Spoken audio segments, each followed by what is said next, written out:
So in that chapter, we discussed that for any reaction to be spontaneous or for any reaction to be non-spontaneous, the values of enthalpy, free energy and entropy.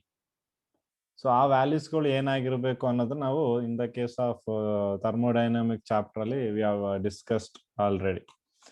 So here the thermodynamic chapter will let us know or let us understand to know when the reaction is possible, at what condition reaction is going to be possible, at what condition the external aid should be used to make the reaction possible. But now in this chapter, in the equilibrium chapter, so here we are going to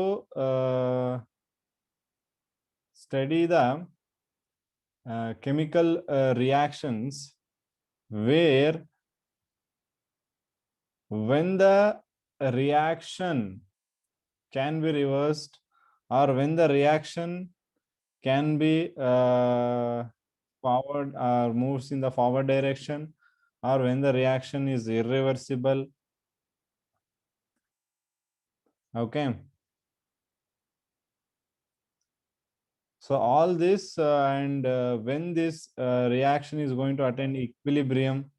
So all this we are going to study under this chapter, equilibrium.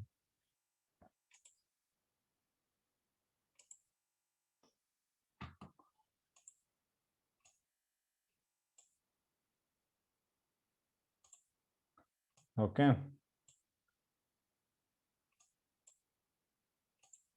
So we'll be studying under this chapter. So first of all, we need to understand what is equilibrium. So first ನಾವು equilibrium ಅಂದ್ರೆ ಏನು ಅಂತ ತಿಳ್ಕೋಬೇಕು. So equilibrium ಅಂದ್ರೆ ನಮ್ಗೆ already the name itself says equal. Okay. So equilibrium represents the state of process in which properties like temperature, pressure, concentration of the system which do not show any changes with the passage of time. ಅಂದ್ರೆ ಇವೆಲ್ಲ constant ಆಗುವಂತದ್ದು. And it is also applies to not only to chemical reactions but applies to physical changes as well. Some of the physical changes we are going to see. So in that physical changes also we are going to observe this equilibrium. And in all process which equilibrium attains, there will be two processes involved. And equilibrium is attained when the rate of two processes becomes equal and takes place at equal rate. The mixture of reactants and products at equilibrium is called as equilibrium mixture. So all these things we are going to study in this chapter. So first of all, so ಏನು ಒಂದು equilibrium state ಅಥವಾ equilibrium ಅಂದ್ರೆ ಏನು? Okay, so for example, here let's just consider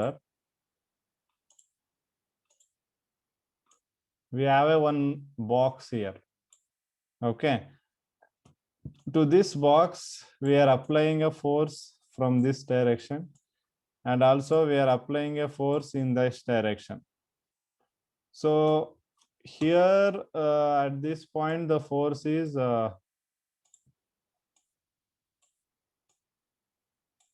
50 Newton, and here also the force is 50 Newton. In which direction does the box move now?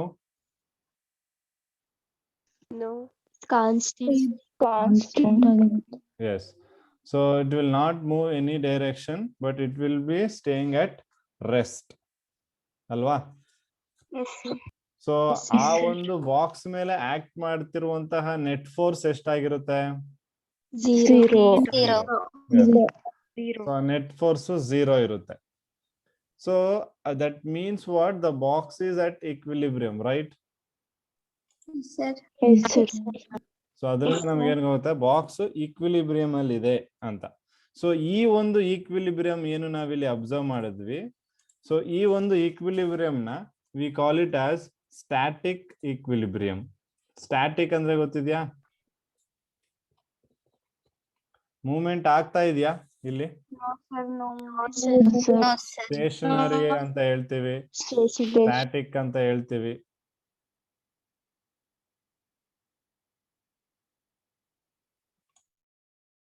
So ಅಂದ್ರೆ ಇಲ್ಲಿ ನೀವು ಯಾವುದೇ ರೀತಿಯಾದ ಮೂವ್ಮೆಂಟ್ ನ ಅಬ್ಸರ್ವ್ ಮಾಡಲ್ಲ. ಓಕೆ, ಸೊ ಹಾಗಾಗಿ ಇದನ್ನ ಎಂತ ಕರಿತೀವಿ ನಾವು? ಸ್ಟ್ಯಾಟಿಕ್ ಈಕ್ವಿಲಿಬ್ರಿಯಂ ಅಂತ ಕರಿತೀವಿ. Okay, and even not all the chemical reaction shows equilibrium. There is nothing like ಎಲ್ಲ chemical reactions equilibrium ತೋರಿಸಲೇಬೇಕು ಅಂತ ಹೇಳಿಲ್ಲ. ಸೊ ಅದಕ್ಕೆ ಹೇಳ್ಬಿಡ್ತಾರೆ not all the chemical reaction shows equilibrium. So ಅದು ನಮ್ಗೆ ಈಗ ನೀವು ಅಬ್ಸರ್ವ್ ಮಾಡಿದ ತಕ್ಷಣ ಗೊತ್ತಾಯ್ತು ನಿಮ್ಗೆ ಸ್ಟ್ಯಾಟಿಕ್ ಈಕ್ವಿಲಿಬ್ರಿಯಂ. ಸೊ ಇನ್ನೊಂದು ಕೇಸ್ ನಾವು ಅಬ್ಸರ್ವ್ ಮಾಡೋಣ. We have taken a beaker. Let's take 2 beaker here.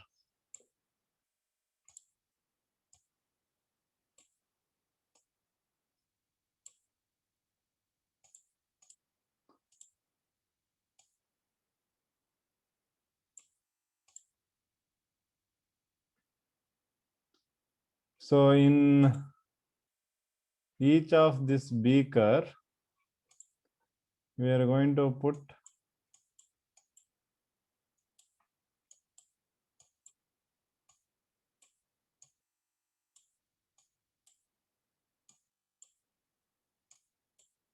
water molecule of equal amount. ಎರಡರಲ್ಲೂ ಅಷ್ಟೇ ಅಮೌಂಟ್ ಆಫ್ ವಾಟರ್ನ ಹಾಕ್ತೀವಿ.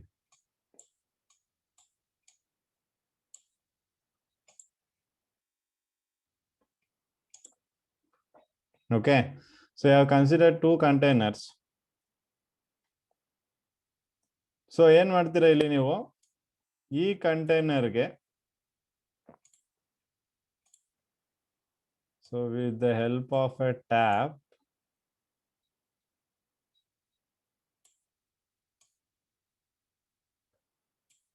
okay, so ಈ ಕಂಟೈನರ್ಗೆ ಏನಾಗುತ್ತೆ? ಲಿಕ್ವಿಡ್ ಡ್ರಾಪ್ ಬೈ ಡ್ರಾಪ್ ಬರ್ತಾ ಆಗುತ್ತೆ. ಸಿಮಿಲರ್ಲಿ ಇಲ್ಲೂ ಕೂಡ with the help of tap ಏನ್ ಮಾಡ್ತೀವಿ?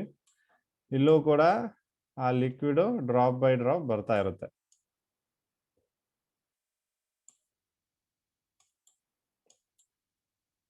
ಓಕೆ, ಸೊ ಈ ಒಂದು ಬೀಕರ್ ಏನ್ ಅಬ್ಸರ್ವ್ ಮಾಡ್ತಾರೆ? ಈ ಬೀಕರ್ ಅಲ್ಲಿ ಒಂದು ಹೋಲ್ ಮಾಡಿರ್ತೀವಿ, ಸ್ಮಾಲ್ ಹೋಲು. ಆ ಸ್ಮಾಲ್ ಹೋಲಿಂದ ಏನಾಗುತ್ತೆ? ಡ್ರಾಪ್ ಆಫ್ ವಾಟರ್ಸ್ ಆಚೆಗೆ ಬರ್ತಾ ಇರುತ್ತೆ. ಓಕೆ, ಸೊ ಈಗ ನೀವು ಅಬ್ಸರ್ವ್ ಮಾಡ್ತಾ ಇದ್ರೆ ಇಲ್ಲಿ ನೋಡಿ, ಈ ಕೇಸಲ್ಲಿ ಇದೇನಾಗುತ್ತೆ? ಇಲ್ಲಿ ಯಾವುದೇ ರೀತಿಯಾದ ಈಕ್ವಿಲಿಬ್ರಿಯಂ ಅಟೆಂಡ್ ಮಾಡಕ್ ಆಗಲ್ಲ. ಇಲ್ಲಿ ಏನಾಗ್ತಾ ಹೋಗುತ್ತೆ? ವಾಟರ್ದು ಲೆವೆಲ್ ನೀರ್ ಬರ್ತಿದಂಗೆ ಇನ್ಕ್ರೀಸ್ ಆಗ್ತಾ ಹೋಗುತ್ತಾ? ಸೊ ಇಲ್ಲಿ ಲೆವೆಲ್ ಆಫ್ ವಾಟರ್ ಇನ್ಕ್ರೀಸ್ ಆಗುತ್ತೆ. ಬಟ್ ಇಲ್ಲಿ ಲೆವೆಲ್ ಆಫ್ ವಾಟರ್ ಅಂದ್ರೆ ಕಾನ್ಸ್ಟೆಂಟ್ ಅಲ್ವಾ? ರೈಟ್, ಸೊ ಅದು ಕಾನ್ಸ್ಟೆಂಟ್ ಆಗ್ಬಿಡುತ್ತೆ. ಅಂದ್ರೆ ಇಲ್ಲಿ ಯಾವ ರೀತಿಯಾದ ವಾಟರ್ ರೈಸ್ ಇನ್ ಏನು ವಾಟರ್ ಮಾಲ್ ನೀವು ಅಬ್ಸರ್ವ್ ಮಾಡಕ್ಕಾಗಲ್ಲ. ಎಸ್, ಸೊ ಈಗ ಆ ಒಂದು ರೈಸ್ ಆಗಿಲ್ಲ ಅಂದ್ರೆ can we say that it is in the equilibrium ಅಲ್ವಾ?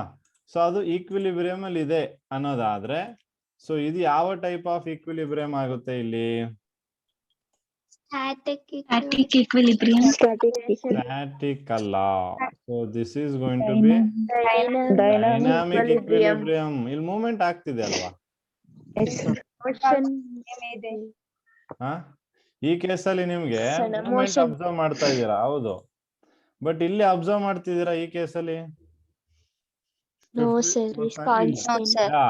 ಸೊ ಇಲ್ಲಿ ಕಾನ್ಸ್ಟೆಂಟ್ ಆಗಿದೆ. ಸೊ ಹಾಗಾಗಿ ಇದನ್ನ ಏನಂತ ಕರಿತೀವಿ ನಾವು? ಸ್ಟ್ಯಾಟಿಕ್ ಈಕ್ವಿಲಿಬ್ರಿಯಂ ಅಂತ ಕರಿತೀವಿ.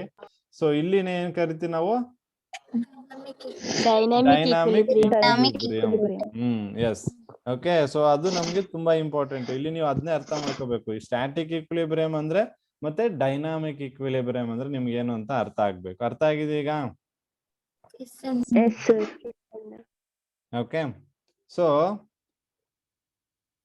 ಸೊ ಈ ಒಂದು ಸ್ಟ್ಯಾಟಿಕ್ ಈಕ್ವಿಲಿಬ್ರಿಯಂ ಮತ್ತೆ ಡೈನಾಮಿಕ್ ಈಕ್ವಿಲಿಬ್ರಿಯಂ ಏನಿದೆ, ಸೊ ಅದನ್ನ will be using in the our further concepts. Okay. So but ಈಗ ನಿಮ್ಗೆ ಅರ್ಥ ಆಗಿರ್ಬೇಕು ಸ್ಟ್ಯಾಟಿಕ್ ಈಕ್ವಿಲಿಬ್ರಿಯಂ ಅಂದ್ರೆ ಏನು ಮತ್ತೆ ಡೈನಾಮಿಕ್ ಈಕ್ವಿಲಿಬ್ರಿಯಂ ಅಂದ್ರೆ ಏನು, ಗೊತ್ತಾಗಿದೆ ಅಲ್ವಾ? Yes, sir. Yes, Anna. So ಇಲ್ಲಿ ನಾವು ಮೇಲೆ ಈಗ as I told in the beginning, equilibrium can be established between physical process as well as chemical process. So chemical process ಅಲ್ಲೂ ನೀವೇನು ಮಾಡ್ಬೋದು, ಈಕ್ವಿಲಿಬ್ರಿಯಂ ನ ಎಸ್ಟಾಬ್ಲಿಷ್ ಮಾಡ್ಬೋದು. ಅದೇ ರೀತಿ ನೀವು ಫಿಸಿಕಲ್ ಪ್ರಾಸೆಸ್ ಅಲ್ಲೂ ಈಕ್ವಿಲಿಬ್ರಿಯಂ ನ ಎಸ್ಟಾಬ್ಲಿಷ್ ಮಾಡಬಹುದು. ಓಕೆ. ಸೊ ಅದರಲ್ಲಿ ನಮ್ಗೆ ಈಗ ಫಿಸಿಕಲ್ ಪ್ರೋಸೆಸ್ ಅಲ್ಲಿ ಫಿಸಿಕಲ್ ಪ್ರೋಸೆಸ್ ಅಲ್ಲಿ ಯಾವ type of V observe equilibrium ಅನ್ನೋದನ್ನ ಚೆಕ್ ಮಾಡಬೇಕು.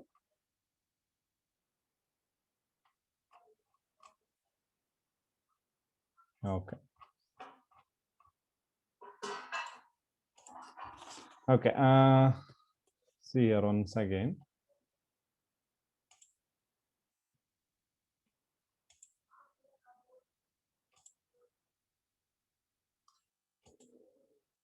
ನೋಡಿ ಇಲ್ಲಿ ಈ ಒಂದು ಕೇಸ್ ಅಲ್ಲಿ, in this case what you are observing, so 1 drop of water ಈ ಕಂಟೈನರ್ ಒಳಗಡೆ ಬಿದ್ರೆ 1 drop of water is going out of the container. So ಎಷ್ಟು ಡ್ರಾಪ್ ಆಫ್ ವಾಟರ್ ಕಂಟೈನರ್ ಒಳಗಡೆ ಬೀಳುತ್ತೆ ಅಷ್ಟೇ ಡ್ರಾಪ್ ಆಫ್ ವಾಟರ್ ಏನಾಗುತ್ತೆ, goes out of the container, right? So ಈಗ 10 drops water ಬೀಳ್ತಿದೆ ಅಂದ್ರೆ 10 drops will go out of the container. So ಇಲ್ಲಿ ನಿಮಗೆ ಮೂವ್ಮೆಂಟ್ ಆಗ್ತಿರೋದನ್ನ ನೀವು observe ಮಾಡ್ಬೋದಲ್ವಾ? Yes. Yes, sir. You can observe the movement or the body or the system is in the motion. ಆ system ಏನಿದೆ ಅದು motion ಅಲ್ಲಿ ಇದೆ. ಬಟ್ ಆ ಸಿಸ್ಟಮ್ ಮೋಷನ್ ಅಲ್ಲಿ ಇದ್ರೂನು it has attain the equilibrium. You are getting it? Okay. But in the first case we are applying force from the opposite direction. Opposite direction ಇಂದ equal amount of force apply ಮಾಡಬೇಕಾದ್ರೆ the body is not moving, the system is not moving, the system remains at the rest. So there will never observe any movement. So adu namage static agutte. So if movement idre adenagutte namage dynamic agutte. So ಈಗ ನಾವು most of the chemical reactions ಎಲ್ಲ ಏನ್ observe ಮಾಡ್ತೀವಿ, ಎಲ್ಲಾ chemical reactions ಅಲ್ಲೂ ನಮ್ಗೆ ಯಾವ ತರ ಈಕ್ವಿಲಿಬ್ರಿಯಂ ಎಕ್ಸಿಸ್ಟ್ ಆಗುತ್ತೆ? Dynamic. ಡೈನಾಮಿಕ್ ಈಕ್ವಿಲಿಬ್ರಿಯಂ ಎಕ್ಸಿಸ್ಟ್ ಆಗ್ಬೇಕು. ಯಾಕಂದ್ರೆ most of the reaction what you are going to do is in the solution state.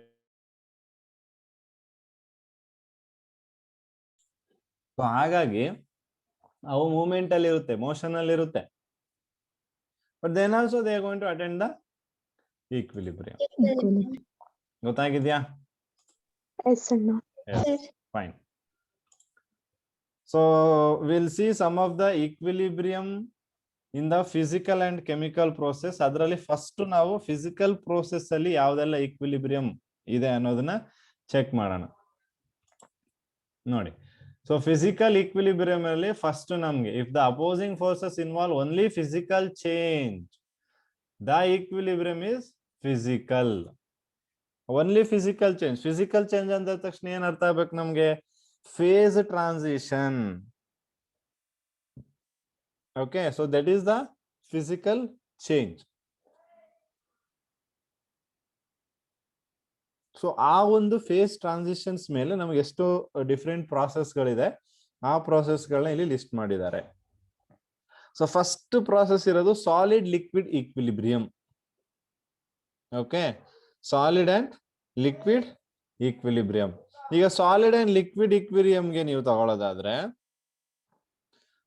ಸ್ವಲ್ಪ ಐಸ್ ತಗೊಳ್ಳಿ, ಸ್ವಲ್ಪ ವಾಟರ್ ತಗೊಳ್ಳಿ. ಈ ಐಸ್ ಮತ್ತೆ ವಾಟರ್ ಎರಡೂನು ನೀವೇನ್ ಮಾಡ್ಬೇಕು? ಮಿಕ್ಸ್ ಮಾಡ್ಬೇಕು.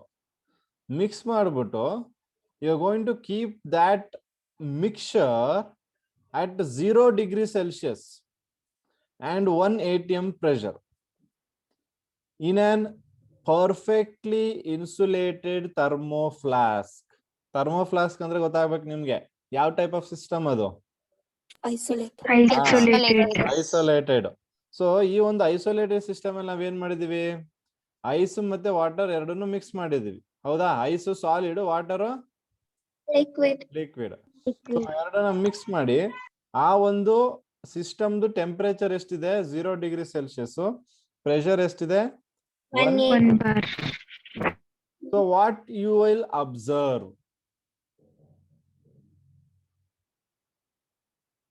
ಏನ್ ಅಬ್ಸರ್ವ್ ಮಾಡ್ತೀರಾ?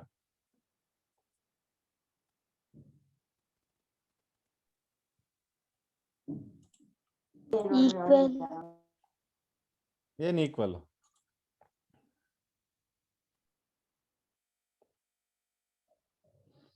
ಈಗ ಜನರಲ್ ಆಗಿ ನೀವೇ ಹೇಳಿಯಪ್ಪ, ಐಸ್ ಕ್ಯೂಬ್ಸ್ ಇರುತ್ತೆ ನಿಮ್ಮ ಹತ್ರ, ನೀವೇನ್ ಮಾಡ್ತೀರಾ, ಐಸ್ ಕ್ಯೂಬ್ಸ್ ನ ತಗೊಂಡು ಅದು ಸ್ವಲ್ಪ ವಾಟರ್ ಆಡ್ ಮಾಡ್ತೀರಾ, ಏನಾಗುತ್ತೆ? ಅದು water state. Water ice water ice melt ಆಗುತ್ತಾ ಇಲ್ವಾ? ಆಗುತ್ತೆ. ಆಗುತ್ತಲ್ವಾ? ಕರೆಕ್ಟ್. ಸೊ ಇವಾಗ ನಾನ್ ಮಾಡಿರೋದೇನು, ಐಸ್ ವಾಟರ್ ತಗೊಂಡಿದ್ದೀನಿ, 0 ಡಿಗ್ರಿ ಸೆಲ್ಸಿಯಸ್ ಅಲ್ಲೂ ಮೇಂಟೈನ್ ಮಾಡ್ತಿದ್ದೀನಿ, ಅಂದ್ರೆ ಏನಾಗುತ್ತೆ, ಐಸ್ ಆಗುತ್ತೆ. Freeze ಆಗುತ್ತೆ. ಸ್ವಲ್ಪ ವಾಟರ್ ಏನಾಗುತ್ತೆ, ಐಸ್ ಆಗುತ್ತೆ, ಇನ್ ಸ್ವಲ್ಪ ಐಸ್ ಏನಾಗುತ್ತೆ, ವಾಟರ್ ಆಗುತ್ತೆ. Water. ಅರ್ಥ ಆಗ್ತಿದ್ಯಾ? Since ice which is in the solid state, because of the presence of water, ice ಏನಾಗುತ್ತೆ, ಮೆಲ್ಟ್ ಆಗಕ್ ಸ್ಟಾರ್ಟ್ ಆಗುತ್ತೆ, right? Yes, sir. Yes, sir. The same water which is in the liquid state, because of the 0 degree Celsius, that water ಏನಾಗುತ್ತೆ, ice Freeze ಆಗುತ್ತೆ. ಆಗುತ್ತೆ. So there it will reach one point where equal amount of water becoming equal amount of ice, and equal amount of ice turning into equal amount of water. ಹೌದಾ ಇಲ್ವಾ? Yes, sir. Yes, sir. ಆ ಒಂದು point ನ ನಾವೇನಂತ ಕರಿತೀವಿ, solid liquid equilibrium ಅಂತ ಕರಿತೀವಿ. ಅರ್ಥ ಆಗ್ತಿದ್ಯಾ? Yes, sir. ಓಕೆ, ಸೊ ಅದನ್ನ ನಾವು ಸಾಲಿಡ್ ಲಿಕ್ವಿಡ್ ಈಕ್ವಿಲಿಬ್ರಿಯಂ. ಓಕೆ, ಆ ಒಂದು ಈಕ್ವಿಲಿಬ್ರಿಯಂ ಪಾಯಿಂಟ್ ಅಲ್ಲಿ ನೋಡ್ಕೊಳ್ಳಿ, ಆ ಒಂದು ಈಕ್ವಿಲಿಬ್ರಿಯಂ ಪಾಯಿಂಟ್ ಅಲ್ಲಿ rate of melting of ice is going to be equal to rate of freezing of water. What do you mean by rate here? Time. Yes, very good. So time ಅದು. Okay, so ಅಂದ್ರೆ melt ಆಗಿರುವಂತ ice time ಮತ್ತೆ freeze ಆಗುವಂತ ವಾಟರ್ದು time ಏನಾಗೋಯ್ತು, Equal. Equal ಆಗಿದೆ. So is there any difference between melting and freezing? No, sir. ಎರಡು ಒಂದೇನಾ? Different ಅನ್ನು. Yeah, melting is a different and freezing is a different. Correct ಆಗಿ ಅರ್ಥ ಮಾಡ್ಕೋಬೇಕು ನಾವಿಲ್ಲಿ. ಸೊ ಎರಡು ಒಂದೇ ಅಲ್ಲ. ಮೆಲ್ಟಿಂಗ್ ಅಂತ ಬಂದಾಗ, ಮೆಲ್ಟಿಂಗ್ ಅಲ್ಲಿ ಏನಾಗುತ್ತೆ ನೋಡಿ, ಸಾಲಿಡ್ ಇದೆ ಅಲ್ವಾ, ಈ ಸಾಲಿಡ್ ಏನಾಗುತ್ತೆ, Liquid ಆಗುತ್ತೆ. ಲಿಕ್ವಿಡ್ ಆಗಿ ಕನ್ವರ್ಟ್ ಆಗುತ್ತೆ. But in this process temperature increases. ಅರ್ಥ ಆಗ್ತಿದ್ಯಾ? ಸಾಲಿಡ್ ಇಂದ ಲಿಕ್ವಿಡ್ ಆಗುತ್ತೆ, ಮೆಲ್ಟಿಂಗ್ ಪ್ರೋಸೆಸ್ ಇದು. ಮೆಲ್ಟಿಂಗ್ ಪ್ರೋಸೆಸ್, ಮೆಲ್ಟಿಂಗ್ ಪ್ರೋಸೆಸ್ ಅಲ್ಲಿ ಸಾಲಿಡ್ ಇದೆ ನಿಮ್ಮ ಹತ್ರ, ಆ ಸಾಲಿಡ್ ಏನ್ ಮಾಡ್ತಿದ್ರು ನೀವು ಲಿಕ್ವಿಡ್ ಕನ್ವರ್ಟ್ ಮಾಡ್ತಿದ್ರಾ. ಹೇಗ್ ಲಿಕ್ವಿಡ್ ಕನ್ವರ್ಟ್ ಮಾಡ್ತಿದ್ದೀರಾ, ಟೆಂಪರೇಚರ್ ಕೊಟ್ಟು. So it means what, temperature increases. ಅದೇ ಕೇಸ್ ಆಫ್ ಫ್ರೀಸಿಂಗ್ ಅಲ್ಲಿ, ಫ್ರೀಸಿಂಗ್ ಅಲ್ಲಿ ಏನಾಗುತ್ತೆ, liquid changes to solid. Important ಇದು, ಮತ್ತೆ ಮರಿಬೇಡಿ. ನಾನೇ ಪುನಃ ಮಿಸ್ ಆಗ್ಬಿಟ್ಟು ಎರಡು ಒಂದೇ ಅಂದ್ರೆ ನೀವ್ ಹೇಳ್ಬೇಕು ನನ್ಗಿಲ್ಲ ಸರ್ ಅದು ಬೇರೆ ಬೇರೆ ಅಂತ. ಸೊ ಲಿಕ್ವಿಡ್ ಇಂದ ಸಾಲಿಡ್ ಗೆ ಚೇಂಜ್ ಆಗುತ್ತೆ. ಇಲ್ಲಿ ಟೆಂಪರೇಚರ್ ಏನಾಗುತ್ತೆ, decreases. Very good. Okay, so this is what you need to remember.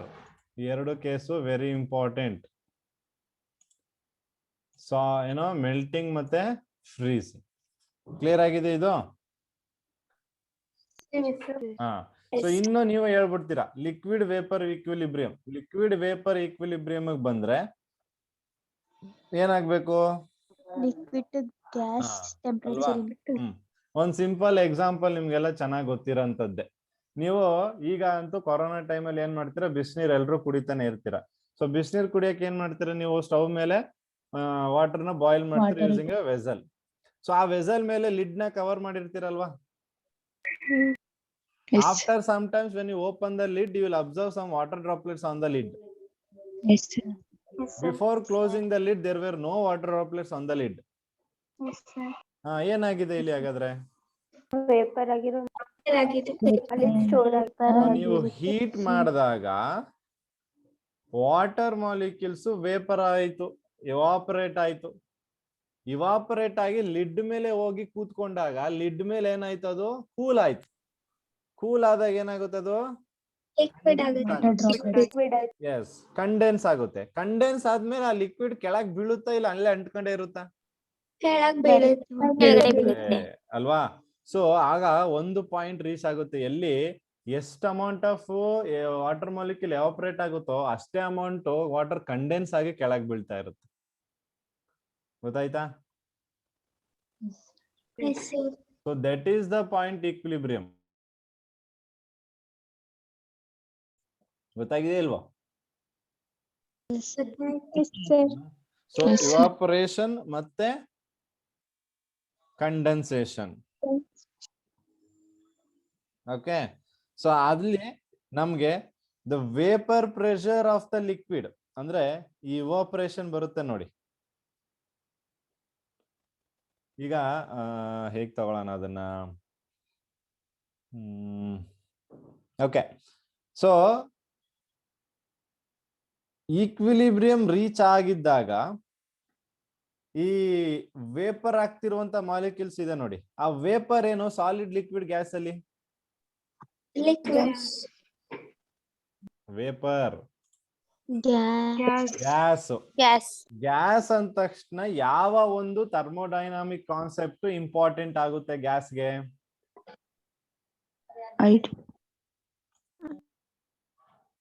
ಯಾವೊಂದು important thermodynamic constant, thermodynamic variables ಯಾವ್ದು ಇಂಪಾರ್ಟೆಂಟ್ ಆಗಿ ಬರುತ್ತೆ ಗ್ಯಾಸ್ಗೆ? ಯಾವ್ದಿದೆ ಥರ್ಮೋಡೈನಾಮಿಕ್ ವೇರಿಯೇಬಲ್ಸ್?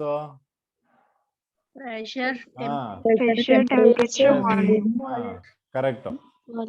ಯಾವ್ದು ಇಲ್ಲಿ ಎಫೆಕ್ಟ್ ಆಗೋದು? ವಾಲ್ಯೂಮ್ ಅಲ್ಲ,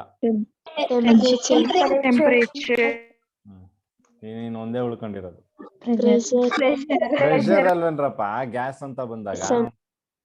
ಸೊ ಆ ಒಂದು ವೇಪರ್ಸ್ ಏನಿದೆ they exert some amount of pressure. Okay, ಆ ಪ್ರೆಷರ್ ನಾವೇನಂತ ಕರಿತೀವಿ? ವೇಪರ್ ಪ್ರೆಷರ್ ಅಂತ ಕರಿತೀವಿ. The pressure exerted by vapours is nothing but vapour pressure. So ಇದು ಇಂಪಾರ್ಟೆಂಟ್, ಈ ವೇಪರ್ ಪ್ರೆಷರ್ ಅನ್ನೋ ಕಾನ್ಸೆಪ್ಟ್. ಓಕೆ, ಇವಾಗ ನೋಡಿ, ಆ ವೇಪರ್ ಪ್ರೆಷರ್ ನ ಜಾಸ್ತಿ ಮಾಡ್ಬೇಕು ಅಂದ್ರೆ ಇನ್ ಯಾವ ಕಾನ್ಸ್ಟೆಂಟ್ ನ, ಇನ್ ಯಾವ ವೇರಿಯೇಬಲ್ ನ ಜಾಸ್ತಿ ಮಾಡ್ಬೇಕು ನಾನು?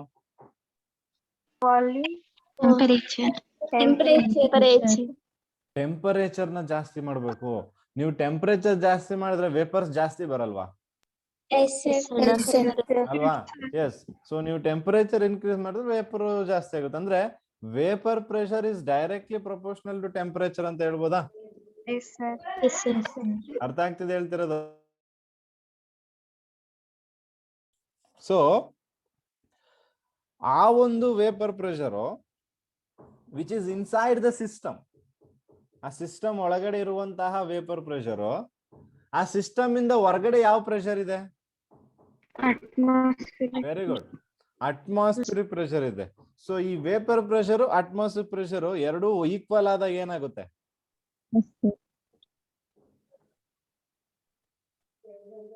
ವೇಪರ್ ಪ್ರೆಷರ್, ಅಟ್ಮಾಸ್ಫಿಯರ್ ಪ್ರೆಷರ್ ಎರಡು ಈಕ್ವಲ್ ಆದಾಗ ನಿಮಗೆ ಬಬಲ್ಸ್ ಕಾಣಿಸುತ್ತೆ ಲಿಕ್ವಿಡ್ ಒಳಗಡೆ.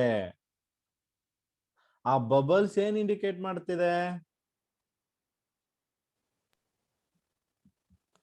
Vapor pressure is equal to atmosphere. ಹಾಗಾದಾಗ ನೀವು ನೀರೇನ್ ಬಿಸಿ ಮಾಡ್ತಿರ್ತೀರ, ಆ ನೀರೊಳಗಡೆ ಬಬಲ್ಸ್ ನೋಡ್ತೀರಾ. ನೋಡಿರ್ಬೇಕಲ್ವಾ ನೀವು ನೀರೊಳಗಡೆ ಬಬಲ್ಸ್? ಆ ಬಬಲ್ಸ್ ಬರೋದು ಏನ್ ಇಂಡಿಕೇಟ್ ಮಾಡ್ತಾ ಇದೆ ನಿಮ್ಗೆ? Boiling. ವಾಟರ್ ಬಾಯ್ಲ್ ಆಗ್ತಿದೆ ಅಂತ ಹೇಳ್ತಾ ಇರತ್ತಾನೆ. Yes, sir.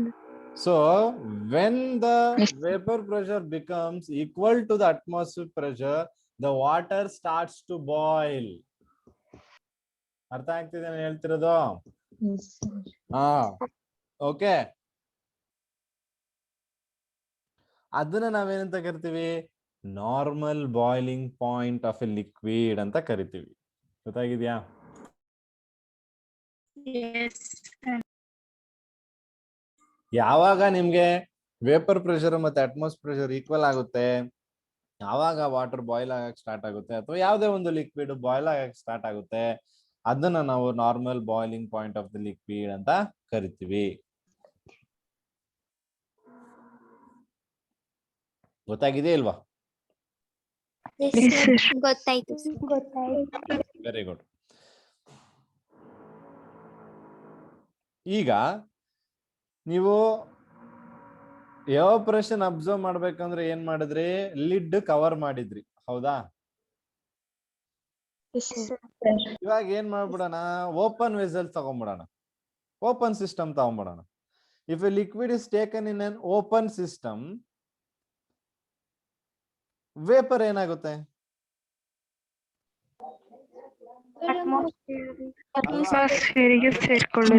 ಇದು ಅದು ಅಟ್ಮಾಸ್ಫಿಯರ್ ಹೋಗ್ಬಿಡುತ್ತೆ. ಅಟ್ಮಾಸ್ಫಿಯರ್ ಹೋದ ತಕ್ಷಣ what the changes you observe in the system? Volume yes, very good. Volume ಅಂದ್ರೆ ಏನ್ ಕಮ್ಮಿ ಆಯ್ತು? ಲಿಕ್ವಿಡ್ ಕಮ್ಮಿ ಆಯ್ತಲ್ವಾ? ಮೋರ್ ಅಂಡ್ ಮೋರ್ ಲಿಕ್ವಿಡ್ ಕಮ್ಮಿ ಆಗೋಯ್ತು. ಸೊ ಆ ಒಂದು ಫಿನಾಮಿನಾ ಏನಿದೆ ಅದನ್ನ ನಾವು ಎವಾಪರೇಷನ್ ಅಂತ ಕರಿತೀವಿ. ನಿಮ್ಗೆ ಡಿಫ್ರೆನ್ಸ್ ಅರ್ಥ ಆಗ್ಬೇಕು. ಬಾಯ್ಲಿಂಗ್ ಬೇರೆ, ಎವಾಪರೇಷನ್ ಬೇರೆ. ಅರ್ಥ ಆಯ್ತಾ? ಬಾಯ್ಲಿಂಗ್ ಅಲ್ಲಿ vapour pressure should become equal to atmospheric pressure. Evaporation ಅಲ್ಲಿ ಏನು ಒಂದು ವೇಪರ್ಸ್ ಇದೆ that escapes to the atmosphere, that will not be going to be equal. ಅವಾಗ ಏನಾಗುತ್ತೆ? ನಮ್ಗೆ ಆ ಲಿಕ್ವಿಡ್ ಎವಾಪರೇಟ್ ಆಗಿ ಕಮ್ಮಿ ಆಗುತ್ತೆ ಫ್ರಮ್ ದ ಸರ್ಫೇಸ್. ಅಂದ್ರೆ ಈಗ ನೋಡಿ, ಎವಾಪರೇಷನ್ ಆಗ್ಬೇಕಾದ್ರೆ ಸರ್ಫೇಸ್ ಅಲ್ಲಿ ಇರುವಂತಹ ವಾಟರ್ ಹೋಗುತ್ತಾ, ಇಲ್ಲ ಬಾಟಮ್ ಅಲ್ಲಿ ಇರೋದು ಹೋಗೋದಾ? ಸರ್ಫೇಸ್ ಅಲ್ಲಿ ಇರೋದು ಮೇಲಕ್ಕೆ ಹೋಗ್ಬಿಡುತ್ತೆ ಫಸ್ಟ್, ಹೌದಾ ಇಲ್ವಾ? ಬಟ್ ನೀವು ಬಾಯ್ಲಿಂಗ್ ಅಬ್ಸರ್ವ್ ಮಾಡಿ, ಬಾಯ್ಲಿಂಗ್ ಅಬ್ಸರ್ವ್ ಮಾಡೋ ಕಡೆ ಬಬಲ್ ಮೇಲಿಂದ ಬರಲ್ಲ, ಕೆಳಗಿಂದ ಬರುತ್ತೆ ಬಬಲ್. ಅಂದ್ರೆ ಬಬಲ್ ಕೆಳಗಿಂದ ಬರ್ತಿದೆ ಅರ್ಥ ನಾನು ವಾಟರ್ ಬಾಯ್ಲ್ ಆಗ್ತಿರೋದು. ಅಂದ್ರೆ ನೋಡಿ, ಇದು ಸರ್ಫೇಸ್ ಫಿನಾಮಿನಾ. ಯಾವ್ದು? ಎವಾಪರೇಷನ್ ಸರ್ಫೇಸ್ ಅಲ್ಲಿ ಆಗೋದು, ಬಟ್ ಬಾಯ್ಲಿಂಗ್ ಎಲ್ಲ ಆಗುತ್ತೆ? ಬಲ್ಕ್ ಅಲ್ಲಿ ಆಗುತ್ತೆ.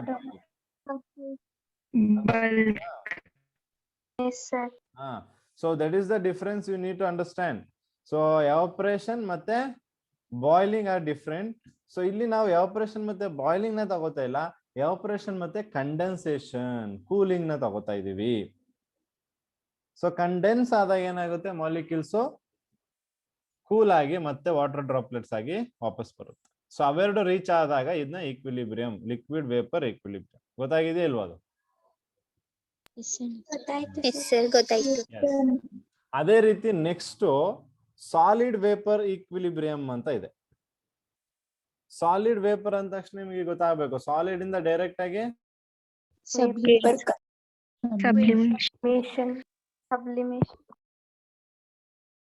ಸೊ ಡೈರೆಕ್ಟ್ ಆಗಿ ಸಾಲಿಡ್ ಇಂದ ಗ್ಯಾಸ್ಗೆ ಹೋಗ್ತೀವಿ. ಸೊ ಅದನ್ನ ನಾವು ಸಬ್ಲಿಮೇಷನ್ ಅಂತಾನು ಕರಿತೀವಿ. ಸೊ ಇದಕ್ಕೆ ಏನ್ ಮಾಡ್ಬೇಕು ಅಂದ್ರೆ ನಾವು ಅಯೋಡಿನ್ ನ ತಗೋಬೇಕು, ಸಾಲಿಡ್ ಅಯೋಡಿನ್. ಸಾಲಿಡ್ ಅಯೋಡಿನ್ ನಮ್ಗೆ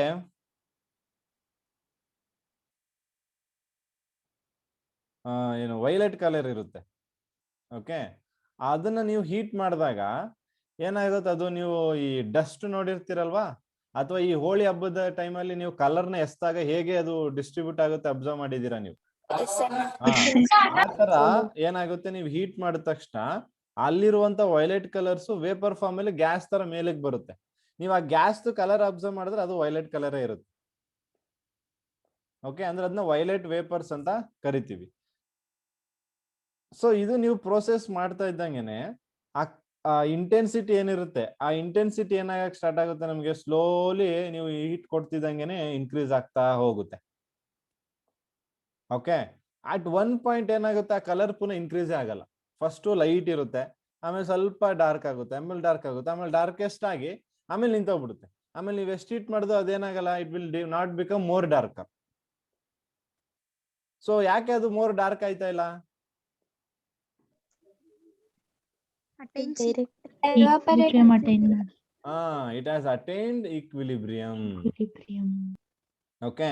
ಸೊ ಇದನ್ನ ನಾವು ಕ್ಲೋಸ್ಡ್ ವೆಸಲ್ ಅಲ್ಲೇ ಮಾಡೋದು, ಓಪನ್ ಸಿಸ್ಟಮ್ ಅಲ್ಲ. ಓಪನ್ ಸಿಸ್ಟಮ್ ಅಲ್ಲಿ ಮಾಡಿದ್ರೆ ಆಗಲ್ಲ, ಕ್ಲೋಸ್ಡ್ ವೆಸಲ್ ಅಲ್ಲಿ ಮಾಡಿದೀವಿ. ಸೊ ಹಾಗಾಗಿ ನೋಡಿ, ಆ ಒಂದು ಅಯೋಡಿನ್ ಏನಾಗ್ತಿದೆ, ಗ್ಯಾಸ್ ಸಾಲಿಡ್ ಇಂದ ಗ್ಯಾಸ್ಗೆ ಹೋಗ್ಬೇಕಾದ್ರೆ ಏನಾಯ್ತು, ಸಬ್ಲಿಮೇಷನ್ ಆಯ್ತು.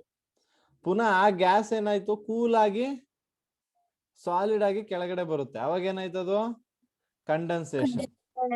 Yes. So rate of sublimation is going to be equal to rate of condensation.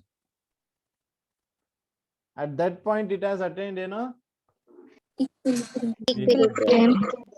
ಗೊತ್ತಾಗಿದ್ಯಾ? ಅದು solid vapour equilibrium. So next ನಾವು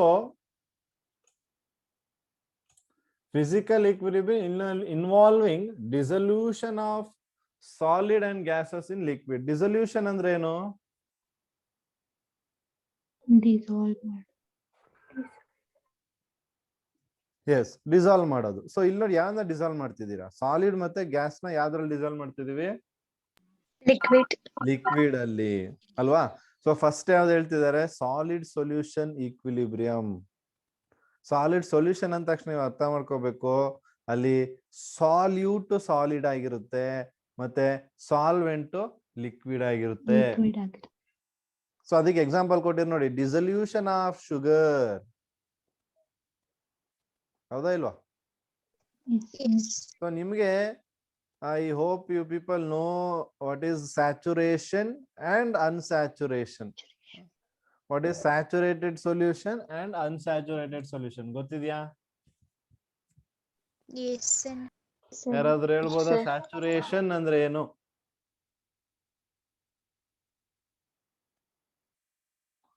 what you mean by saturated solution? Completely dissolve ಆದ್ರೆ completely dissolve ಆದ್ರೆ unsaturation. Saturation saturated ಅಂದ್ರೆ full complete ಆಗಿರುತ್ತೆ. where no more solute can be added to solvent. Yes, very good. So where no more solute can be added. ಈಗ ನೋಡಿ, ನಿಮ್ಗೆ ಬೆಳಗ್ಗೆಯಿಂದ ಸಾಯಂಕಾಲ ತನಕ ಕೆಮಿಸ್ಟ್ರಿನೇ ಓದಿಸಿದ್ರೆ ಏನಾಗುತ್ತೀರಾ ನೀವು? Saturation ಆಗೋಗ್ತೀರಾ.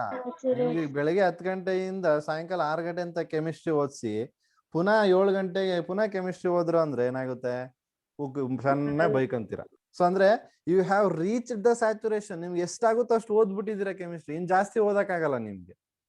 So that is the saturation. ನೀವು 1 ಲೀಟರ್ ಆಫ್ ವಾಟರ್ ಅಲ್ಲಿ ಮ್ಯಾಕ್ಸಿಮಮ್ ಅಂದ್ರೆ 1 kg ಶುಗರ್ ನ ಡಿಸಾಲ್ವ್ ಮಾಡ್ಬೋದು. Let's say 5 kg of sugar ನೀವು ಡಿಸಾಲ್ವ್ ಮಾಡ್ಬೋದು. 10 kg ಶುಗರ್ ನ 1 ಲೀಟರ್ ವಾಟರ್ ಅಲ್ಲಿ ಡಿಸಾಲ್ವ್ ಮಾಡಿ ಅಂದ್ರೆ ಆಗುತ್ತಾ? ಆಗಲ್ಲ. ಅದೇ ಸ್ಯಾಚುರೇಷನ್. ನೀವೇನ್ ಮಾಡ್ತೀರಾ, 1 ಲೀಟರ್ಗೆ ಶುಗರ್ ಆಡ್ ಮಾಡ್ತಾ ಹೋಗ್ತೀರಾ. ಎಲ್ಲಿ ತನಕ ಅದು ಡಿಸಾಲ್ವ್ ಆಗ್ತಾ ಹೋಗುತ್ತೋ ಅಲ್ಲಿ ತನಕ ಅದನ್ನ ಅನ್ಸ್ಯಾಚುರೇಷನ್ ಅಂತ ಕರಿತೀವಿ. ಯಾವ ಒಂದು ಪಾಯಿಂಟ್ ಅಲ್ಲಿ ನೀವು ಎಷ್ಟೇ ಶುಗರ್ನ ಆಡ್ ಮಾಡ್ತಾ ಹೋದ್ರು ಅದು ಸಾಲ್ಯುಬಲ್ ಆಗದೆ ಹಾಗೆ ಉಳ್ಕೊಳ್ಳುತ್ತೆ, ಅದನ್ನ ನಾವು ಸ್ಯಾಚುರೇಷನ್ ಅಂತ ಕರಿತೀವಿ. Okay. So that is saturated solution and unsaturated solution. ನೀವು saturated unsaturated double bond triple bond ಅನ್ಬಿಟ್ಟಿರ. ಆಮೇಲೆ ಅದು ಆರ್ಗ್ಯಾನಿಕ್ ಕೆಮಿಸ್ಟ್ರಿಲಿ ನಾವ್ ಹೇಳ್ಬೇಕಾರೆ, ಇದು ಇನ್ ಟರ್ಮ್ಸ್ ಆಫ್ ಸೊಲ್ಯೂಷನ್ಸ್ ನಾನು ಹೇಳ್ಬೇಕಾದ್ರೆ ಇದು ಹೀಗೆ ಡಿಫೈನ್ ಮಾಡ್ಬೇಕು ನೀವು. ಗೊತ್ತಾಗಿದ್ಯಾ? ಸೊ ಅದು ಹೇಗೆ ಈಕ್ವಿಲಿಬ್ರಿಯಂ ಅಟೆಂಡ್ ಆಗುತ್ತೆ ನೋಡಿ. That will attain equilibrium. Rate of dissolution is going to be rate of precipitation. ಅಂದ್ರೆ ನೀವೆಷ್ಟು ಸಾಲ್ಟ್ ಡಿಸಾಲ್ವ್ ಮಾಡ್ತೀರಾ ಅಷ್ಟೇ ಏನಾಗ್ತಾ ಹೋಗುತ್ತೆ, ನಿಮ್ಗೆ ಪ್ರೆಸಿಪಿಟೇಟ್ ಆಗ್ತಾ ಹೋಗುತ್ತೆ. ಅಂದ್ರೆ ಸಾಲಿಡ್ ಫಾರ್ಮ್ ಅಲ್ಲಿ ಫಾರ್ಮೇಶನ್ ಆಗ್ತಾ ಹೋಗುತ್ತೆ. ಸೊ ಅದನ್ನ ನಾವೇಂತ ಕರಿತೀವಿ ಇಲ್ಲಿ, solid solution equilibrium. ಗೊತ್ತಾಗಿದ್ಯಾ?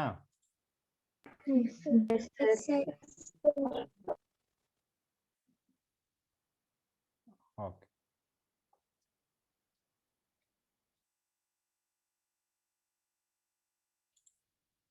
So here I'll clear one doubt. ನೋಡಿ ಇಲ್ಲಿ ಅಯೋಡಿನ್ ತಗೊಂಡಿದ್ವಿ ನಾವು. ಸೊ ಈ ಅಯೋಡಿನ್ ಸಾಲಿಡ್ ಸ್ಟೇಟ್ ಅಲ್ಲಿ ವೈಲೆಟ್ ಕಲರ್ ಅಲ್ಲಿ ಇರುತ್ತೆ. ಸೊ ಅದೇ ಅಯೋಡಿನ್ ನೀವು ಏನ್ ಮಾಡ್ತಿದ್ರೆ ಹೀಟ್ ಮಾಡಿದಾಗ ಗ್ಯಾಸಸ್ ಫಾರ್ಮ್ ಹೋಗ್ಬೇಕಾರೆ ಅದು ಇನ್ ದ ಕಲರ್ ಸ್ಟೇಟ್ ಅಲ್ಲೇ, ಅಂದ್ರೆ they will move in the violet colour state ಅಲ್ಲೇ. ಸೊ ನಿಮಗೆ ಅಬ್ಸರ್ವ್ ಮಾಡಿದ್ರೆ ವೈಲೆಟ್ ಕಲರ್ ವೇಪರ್ಸ್ ಫಾರ್ಮೇಶನ್ ಆಗ್ತಾ ಹೋಗುತ್ತೆ. ಅದು ಸ್ಟಾರ್ಟಿಂಗ್ ಅಲ್ಲಿ ನೀವು ಹೀಟ್ ಮಾಡಿದಾಗ ಕಲರ್ ಡಾರ್ಕ್ ಇರಲ್ಲ, ಇಂಟೆನ್ಸಿಟಿ ಜಾಸ್ತಿ ಇರಲ್ಲ ನಿಮ್ಗೆ. ಬಟ್ ಸ್ಲೋಲಿ ನೀವು ಹೀಟ್ ಮಾಡ್ತಾ ಏನಾಗುತ್ತೆ, ಇಂಟೆನ್ಸಿಟಿ ಇನ್ಕ್ರೀಸ್ ಆಗ್ತಾ ಹೋಗುತ್ತೆ. ಅಂದ್ರೆ ಆ ಇಂಟೆನ್ಸಿಟಿ ಇನ್ಕ್ರೀಸ್ ಆಗ್ತಿರೋದೇನಕ್ಕೆ, most of the solid particles ಅಥವಾ ಸಾಲಿಡ್ ಮಾಲಿಕ್ಯೂಲ್ಸ್ ಅಥವಾ ಆಟಮ್ಸ್ ಆಫ್ ಏನು ಇದಿದೆ ಅಯೋಡಿನ್ ಇದೆ, ಅದು ವೇಪರ್ ಫಾರ್ಮ್ ಕನ್ವರ್ಟ್ ಆಗ್ತಿದೆ. ಸೊ ನಿಮಗೆ ಕಲರ್ ಬರ್ತಿರೋದು ಬಿಕಾಸ್ ಆಫ್ ದ ಸಾಲಿಡ್. ಆ ಒಂದು ಆಟಮು ಹೋಗಿ ಪುನಃ ಏನ್ ಮಾಡುತ್ತೆ, ಕಂಡೆನ್ಸ್ ಆಗಿ ಮತ್ತೆ ಕೆಳಗೆ ಬರುತ್ತೆ. ಓಕೆ, ಸೊ ಅವಾಗ ನಾವ್ ಏನ್ ಮಾಡ್ತೀವಿ, ಅಲ್ಲಿ ಒಂದು ಪಾಯಿಂಟ್ ಅಲ್ಲಿ ಏನಾಗುತ್ತೆ, ನಮ್ಗೆ ಆ ಕಲರು ಕಾನ್ಸ್ಟೆಂಟ್ ಆಗಿ ನಿಂತ್ಕೊಂಡ್ಬಿಡುತ್ತೆ, ಯಾವುದೇ ರೀತಿಯಾದ ಚೇಂಜಸ್ ಆಗಲ್ಲ. ಡಾರ್ಕ್ ಆಗಿದ್ರೆ ಅದು ಡಾರ್ಕ್, ಇನ್ನು ಅದ್ರಲ್ಲೇ ಲೈಟ್ ಗೀಟ್ ಆಗೋದೇ ಇಲ್ಲ. ಫೈನಲಿ ಇವೆಲ್ಲ ಎಂಡ್ ಮಾಡ್ಬಿಟ್ರೆ ಪ್ರೋಸೆಸ್ನ, ಅವಾಗ ಅದು ಬ್ಯಾಕ್ ಟು ನಾರ್ಮಲ್ ಆಗುತ್ತೆ. ಅಲ್ಲಿ ತನಕನೂ ಅದು ಕಾನ್ಸ್ಟೆಂಟ್ ಆಗಿ ಉಳ್ಕೊಳ್ಳುತ್ತೆ. ಓಕೆ, ಸೊ ಈಗ ಇಲ್ಲಿ ಅರ್ಥ ಆಗಿದೆ ನಿಮಗೆ, rate of dissolution is equal to rate of precipitation.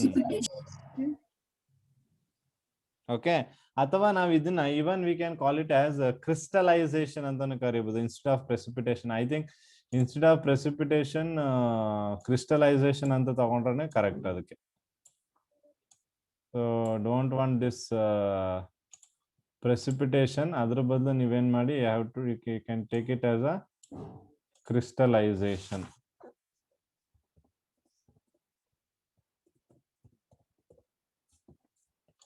Okay, so rate of dissolution is going to be equal to rate of crystallization. Crystallization ಅಂದ್ರೆ crystals formation ಆಗ್ತಾ ಹೋಗುತ್ತೆ, ಶುಗರ್ ಕ್ರಿಸ್ಟಲ್ಸ್ ನಿಮಗೆ ಹಾಗೆ ಉಳ್ಕೊಳ್ತಾ ಹೋಗುತ್ತೆ.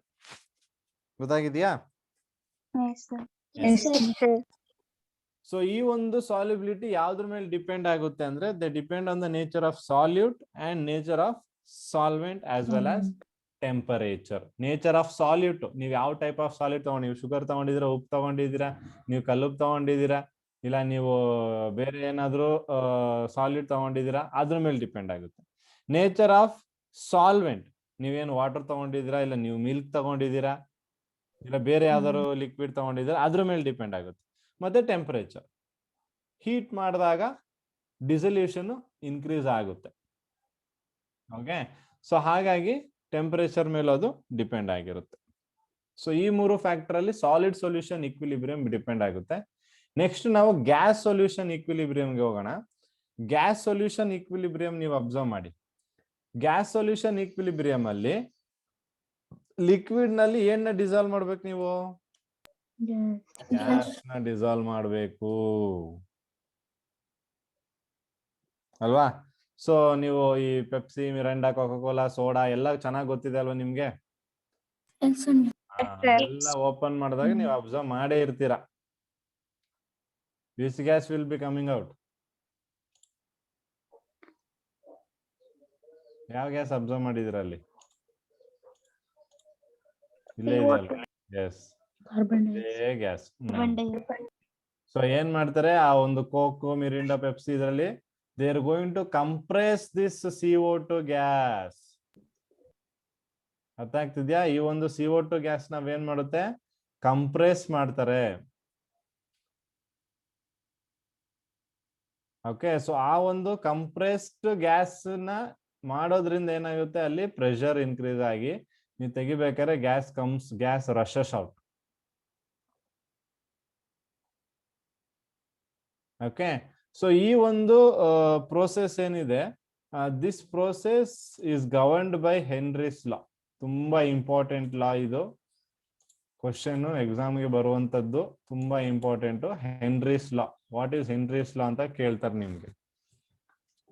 So you should be aware of that. So very important.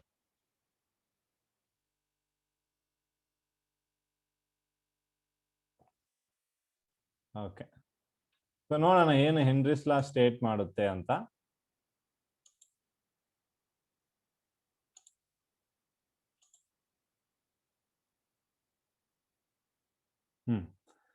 So ಇಲ್ಲಿ ನೀವು observe ಮಾಡಿ, the mass of a gas dissolved in given mass of a solvent at any temperature is directly proportional to the pressure of the gas above the solvent.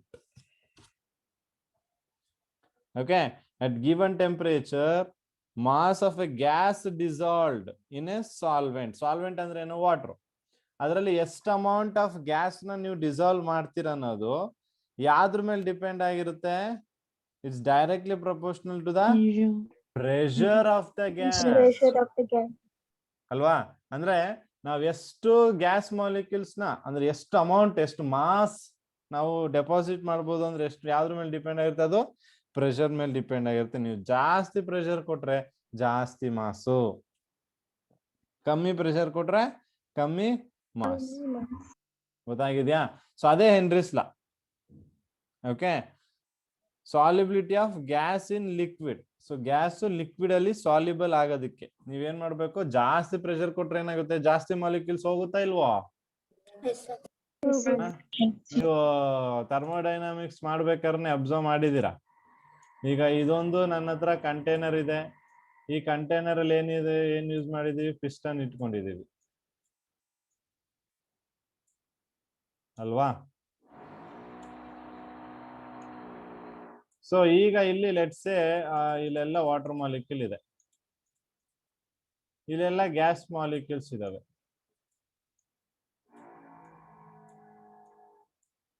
ಇವಾಗ ನೀವು ಇಲ್ಲಿಂದ pressure ಹಾಕ್ತೀರಾ. ನೀವು pressure ಜಾಸ್ತಿ ಮಾಡ್ತಿದ್ದಂಗೆ piston move ಆಗುತ್ತಾ? Piston move ಆಗ್ತಿದ್ದಂಗೆ volume ಕಮ್ಮಿ ಆಗುತ್ತಾ? So volume ಕಮ್ಮಿ ಆದಾಗ ಗ್ಯಾಸ್ ಮಾಲಿಕ್ಯೂಲ್ಸ್ ಲಿಕ್ವಿಡ್ ಒಳಗಡೆ ಹೋಗ್ಲೇಬೇಕು ತಾನೆ? ಅಂದ್ರೆ ನೀವು ಪ್ರೆಷರ್ ಜಾಸ್ತಿ ಮಾಡಿದ್ರೆ ಎಷ್ಟು ಗ್ಯಾಸ್ ಮಾಲಿಕ್ಯೂಲ್ಸ್ ಸಾಲ್ಯುಬಲ್ ಆಗ್ಬೋದು? ಜಾಸ್ತಿ ಆಗ್ಬೋದಲ್ವಾ? ಸೊ ಅದನ್ನೇ ಹೆನ್ರಿಸ್ ಲಾ ಹೇಳ್ತಾ ಇರೋದು. Mass of the gas molecules dissolved in a solvent, okay, at any temperature is directly proportional to the pressure. ಅರ್ಥ ಮಾಡ್ಕೊಳ್ಳಿ, ತುಂಬಾ ಇಂಪಾರ್ಟೆಂಟ್. ಮತ್ತೆ ಇಲ್ಲೇನ್ ಮಾಡ್ತೀವಿ ಅಂದ್ರೆ ನಾವು ಆಕ್ಚುಲಿ ಟೆಂಪರೇಚರ್ ನ ಕಾನ್ಸ್ಟೆಂಟ್ ಇಟ್ಬಿಡ್ತೀವಿ. ಹೆನ್ರಿಸ್ ಲಾ ಪ್ರಕಾರ temperature will be constant. Okay, so ನೀವು ಅಲ್ಲಿ ಮ್ಯಾಥಮೆಟಿಕಲ್ ಫಾರ್ಮ್ ನೋಡ್ಬೋದು. M is directly proportional to P. Proportionality constant use ಮಾಡಕ್ಕೆ ತೆಗೆಯಕ್ಕೆ ಕೆ ಕೊಟ್ಟಿದ್ದಾರೆ. K is nothing but Henry's constant. Okay, so the more about Henry's law we'll be studying in the second year PUC ಅಲ್ಲಿ solution ಅನ್ನುವಂತ ಒಂದು chapter ಅಲ್ಲಿ ನಾವು more about Henry's law ನ study ಮಾಡ್ತೀವಿ. Okay, so you can see here example ಕೊಟ್ಟಿದ್ದಾರೆ ನೋಡಿ. The sealed soda water bottle, the gas fizzes out whenever bottle is opened. ಇದೆಲ್ಲ ನೀವು ಎಕ್ಸ್ಪೀರಿಯನ್ಸ್ ಮಾಡಿರುವಂತದ್ದೇ, ಹೌದಲ್ವಾ? ಅದೇ ರೀತಿ ಸ್ಕೂಬಾ ಡ್ರೈವರ್ಸ್ ಎಲ್ಲ ನೋಡಿರ್ತೀರ ನೀವು. ಸ್ಕೂಬಾ ಡೈವರ್ಸ್ ಹೋಗ್ಬೇಕಾದ್ರೆ ಏನ್ ಮಾಡ್ತಾರೆ? Scuba divers they carry cylinder ಅಲ್ವಾ? ಆ ಸಿಲಿಂಡರ್ ಅಲ್ಲಿ ಏನಿರುತ್ತೆ? ಆಕ್ಸಿಜನ್. ಎಸ್. ಸೊ ನೀವು ಅಂಡರ್ ಸಿ ಬೆಡ್ ಹೋದಾಗ ಏನಾಗುತ್ತೆ? ಪ್ರೆಷರ್ ಇನ್ಕ್ರೀಸ್ ಆಗುತ್ತೆ ಅಲ್ವಾ? ಸಮುದ್ರದ ಒಳಗಡೆ ಹೋಗ್ತಾ ಹೋಗ್ತಾ ಹೋಗ್ತಾ ಅಡಿಗೆ ಹೋಗ್ತಾ ಹೋಗ್ತಾ ಪ್ರೆಷರ್ ಇನ್ಕ್ರೀಸ್ ಆಗುತ್ತೆ. ಸೊ ನಮ್ಮ ಬಾಡಿ ಒಳಗಡೆ ಫ್ಲೂಯಿಡ್ಸ್ ಇದೆಯಾ ಇಲ್ವಾ? ನಮ್ಮ ಬಾಡಿ ಒಳಗಡೆ ಇರುವ ಫ್ಲೂಯಿಡ್ಸ್, ಈಗ ಹೊರಗಡೆ ಇರುವಂತಹ ಫ್ಲೂಯಿಡ್ಸ್ ಇದು ಪ್ರೆಷರ್ ಏನಾಗ್ಬೇಕು? ಸೇಮ್ ಇರ್ಬೇಕು. ಆ ಪ್ರೆಷರ್ ವೇರಿಯೇಷನ್ ಆದ್ರೆ ಬಾಡಿಲಿ ಹ್ಯೂಮನ್ ಬಾಡಿಗೆ ತುಂಬಾ ಎಫೆಕ್ಟ್ ಆಗುತ್ತೆ. It may lead to death also. So that all consequences ನಾವು ನೆಕ್ಸ್ಟ್ ಇಯರ್ ಅಲ್ಲಿ ಸ್ಟಡಿ ಮಾಡ್ತೀವಿ ಅಬೌಟ್ ದಟ್. ಸೊ ಅದು ಕೂಡ one of the scuba divers use ಮಾಡುವಂತ ಸಿಲಿಂಡರ್ ಕೂಡ one of the same principle governed by Henry's law only. Okay,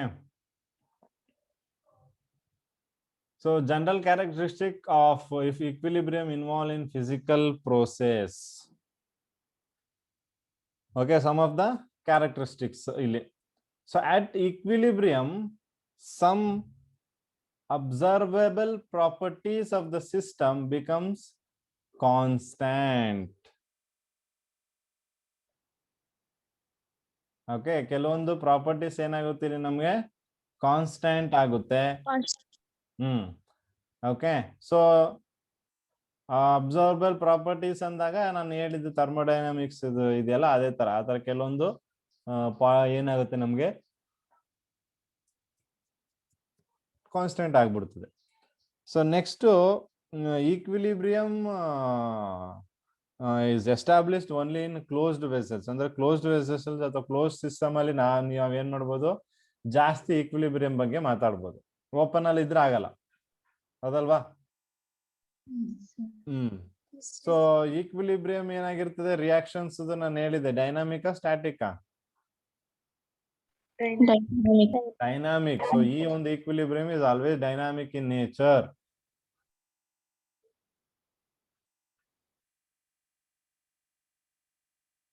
And at equilibrium, the concentration of different substances becomes constant at constant temperature. Okay, concentration of different substance, ಬೇರೆ ಎಲ್ಲ substance concentration ಏನಾಗುತ್ತೆ, equilibrium reach ಆಗ್ತಿದೆ ಅಂದಾಗ ಅದೇನಾಗ್ಬೇಕು, ಅದು ಕೂಡ constant ಆಗ್ಬೇಕು. Okay. Then equilibrium involves gases which are affected by change in pressure. ಅಂದ್ರೆ ಈಗ ಗ್ಯಾಸ್ ಮಾಲಿಕ್ಯೂಲ್ಸ್ ನಾವ್ ಈಗ ತಾನೇ ಜಸ್ಟ್ ಡಿಸ್ಕಸ್ ಮಾಡಿದ್ವಿ. ಸೊ ಅದರಲ್ಲಿ ಏನಾದ್ರು ವ್ಯತ್ಯಾಸ ಆಗುತ್ತೆ ಅಂದ್ರೆ ಅದು ಏನಕ್ಕೆ ವ್ಯತ್ಯಾಸ ಆಗುತ್ತೆ ಅಂದ್ರೆ ಬಿಕಾಸ್ ಆಫ್ ದ ಪ್ರೆಷರ್. ಹೇಳಿದಿವಲ್ವಾ, mass directly proportional to pressure ಅಂತ. ಸೊ ಹಾಗಾಗಿ ಯಾವುದೇ ಒಂದು ಗ್ಯಾಸಸ್ ಇರುವಂತಹ ಸಿಸ್ಟಮ್ ಅಲ್ಲಿ ಈಕ್ವಿಲಿಬ್ರಿಯಂ ಎಫೆಕ್ಟ್ ಆದ್ರೆ ಅದು ಎಫೆಕ್ಟ್ ಆಗೋದು ಯಾವ್ದ್ರಿಂದ? Because of the pressure. Yes. So ಅದನ್ನ ನೀವು ನೆನ್ಪಿಟ್ಕೋಬೇಕು. So because of the pressure ಆಗಿರ್ತದೆ.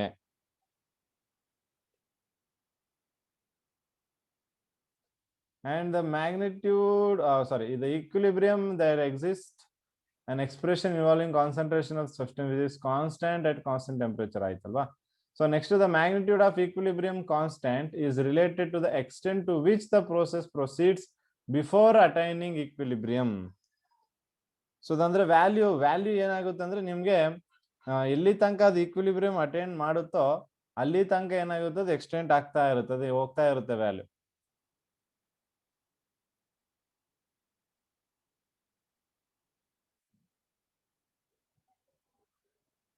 ಓಕೆ, ಸೊ ಅದು some of the characteristics of equilibrium. ಈ ಒಂದು ಫಿಸಿಕಲ್ ಪ್ರೋಸೆಸ್ ಅಲ್ಲಿ ನಾವೇನು ಅಬ್ಸರ್ವ್ ಮಾಡಿದೀವಿ ಅದರಲ್ಲಿ. ಸೊ ಈಗ ಸಾಲಿಡ್ ಟು ಲಿಕ್ವಿಡ್ ಈಕ್ವಿಲಿಬ್ರಿಯಂ ನೀವು ತಗೊಂಡ್ರೆ ಅಲ್ಲೇನಾಗುತ್ತೆ, ಟೆಂಪರೇಚರ್ ಮತ್ತೆ ಅಟ್ಮಾಸ್ಫಿಯರ್ ಪ್ರೆಷರ್ನ ಕಾನ್ಸ್ಟೆಂಟ್ ಮಾಡ್ಬಿಟ್ಟಿದೀವಿ. ಲಿಕ್ವಿಡ್ ಮತ್ತೆ ವೇಪರ್ ತಗೊಂಡ್ರೆ ಅದರಲ್ಲಿ vapour pressure constant. Okay, so ಹಾಗಾಗಿ ಇಲ್ಲಿ ಹೇಳ್ದಂಗೆನೆ exist expression concentration of substance is constant at constant temperature. ಅದೇ ರೀತಿ different substance becomes constant at constant temperature. ಅದೇ ರೀತಿ ನಾ ಇನ್ನೊಂದು ಪಾಯಿಂಟ್ ಮಿಸ್ ಮಾಡಿದೆ. ಮೆಜರಬಲ್ ಪ್ರಾಪರ್ಟೀಸ್ ಫಸ್ಟ್ ಅಲ್ಲಿ ಹೇಳಿದ್ವಿ ನೋಡಿ. ಅಬ್ಸರ್ವಬಲ್ ಪ್ರಾಪರ್ಟೀಸ್ ಏನಾಗುತ್ತೆ, of the system becomes constant. So these are some of the equilibrium characteristics which we have to go through. So before I move on to this chemical equilibrium, so we have to discuss about rate or velocity of a reaction.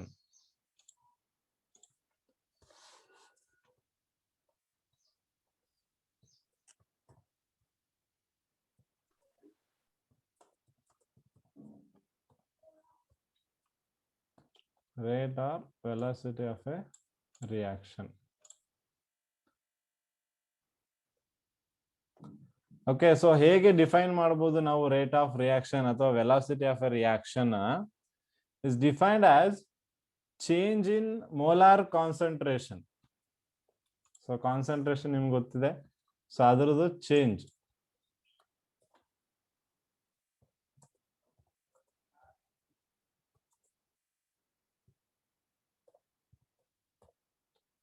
So change in molar concentration of one of the reactant or the product.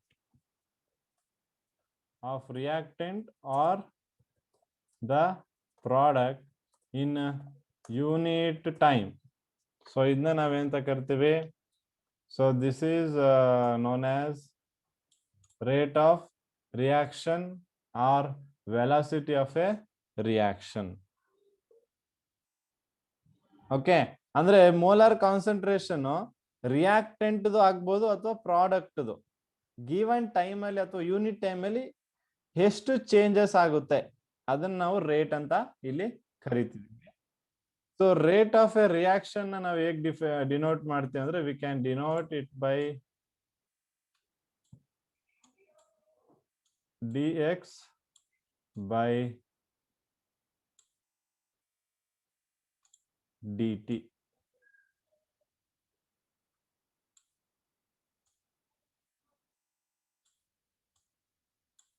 dx by dt. So dx ಏನು ಇಲ್ಲಿ change in molar concentration, dt ಏನು Time. time. Yeah, small interval of time.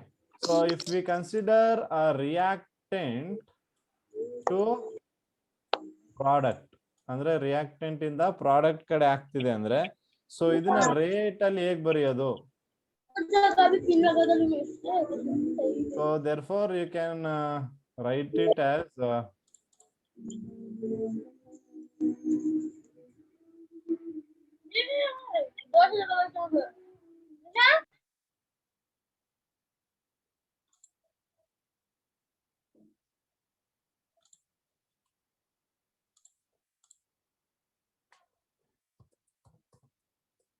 so rate is going to be equal to d of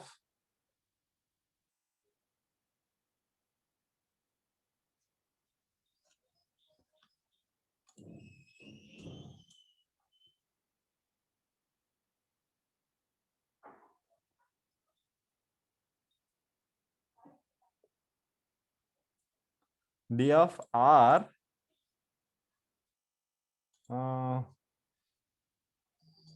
whole thing is going to be divided by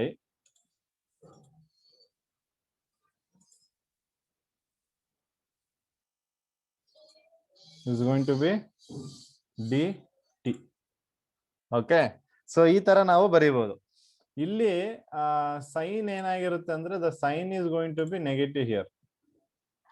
very important. So ಅಂದ್ರೆ ಅರ್ಥ ಏನು?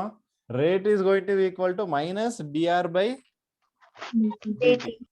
So D of R ಅಂದ್ರೆ ಏನು ಹಂಗಾದ್ರೆ ಇಲ್ಲಿ? Reaction. Change in concentration of the reactant.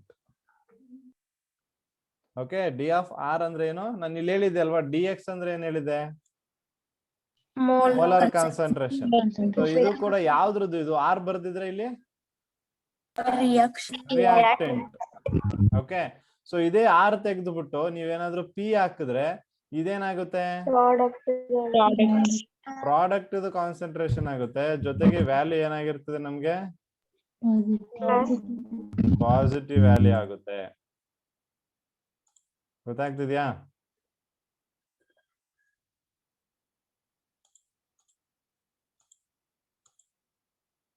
Okay, so value is going to be positive. So ಅಂದ್ರೆ D of P by D T ಆಗ್ಬೇಕದು. ಗೊತ್ತಾಗ್ತಿದ್ಯಾ? So SI unit of this rate is mole liter inverse time ಇರೋದ್ರಿಂದ second inverse. Okay, so molar concentration ಅಂದ್ರೆ molar concentration ಅಂದ್ರೆ ಏನು? Molarity ತಾನೆ. So ಮೊಲಾರಿಟಿಗೆ ಏನ್ ಹೇಳ್ತೀರಾ ಯೂನಿಟ್? ಮೋಲ್ ಪರ್ ಲೀಟರ್ ತಾನೆ. ಹಾ. So number of moles of solid dissolve 1 litre. So mole per litre ನ ಏನ್ ಮಾಡಿದ್ವಿ? ಮೈನಸ್ ನ ಮೇಲ್ ತಗೊಂಡಿದ್ವಿ ಅಂದ್ರೆ ಲೀಟರ್ ಇನ್ವರ್ಸ್ ಆಯ್ತು. dt is time ಗೆ ಸೆಕೆಂಡ್. ಸೊ ಸೆಕೆಂಡ್ ಮೇಲ್ ಆದ್ರೆ second inverse. So this is the SI unit of rate. Okay, ನೆನ್ಪಿಟ್ಕೊಳ್ಳಿ. So rate SI unit is mole, litre inverse, second inverse.